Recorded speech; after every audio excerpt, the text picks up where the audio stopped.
ఇది గరిటలతో చూస్తున్నారా. అందరికి హ్యాపీ వినాయక చవితి. ఇదంతా అయిపోయినాక వర్షం పడ్డది కదా, అందుకని వేడి వేడికి బజ్జీలు వేసుకుంటున్నాను. నువ్వేదే వేసినట్టు అమ్మ వేస్తుంది. అదే గంటలు పట్టిన రెడీగా ఉన్నాను, నేను చేస్తాను. ఇది కూడా క్రియేటివిటీ కదా, చెప్పండి. కామెంట్ చేయండి, ఛానల్ లైక్ షేర్ సబ్స్క్రైబ్ చేసుకోండి.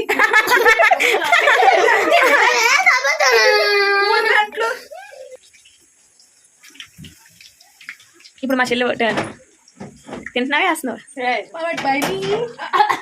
ఒకసారి. పవర్డ్ బై మీ. నేనే చేశాను బజ్జీలు. ఓ నైస్ రా. మిరపకాయ బజ్జీలు, అట్టకాయ బజ్జీలు. ఒకసారి నేను చేశాను. సరే గట్టి కొట్టుకోండి, తర్వాత పిల్లండి. ఇక్కడ పట్టుకుని ఉంటాను, నేనే చేసినట్లు కదా అని. నా తీసి ఎవరికిస్తావే దొంగ? నవ్వు ఇవ్వు, నాకు ఇవ్వు, నాకు ఇవ్వు, ఇవ్వు. చెల్లి పెట్టు. నాన్నకి చేస్తుంది.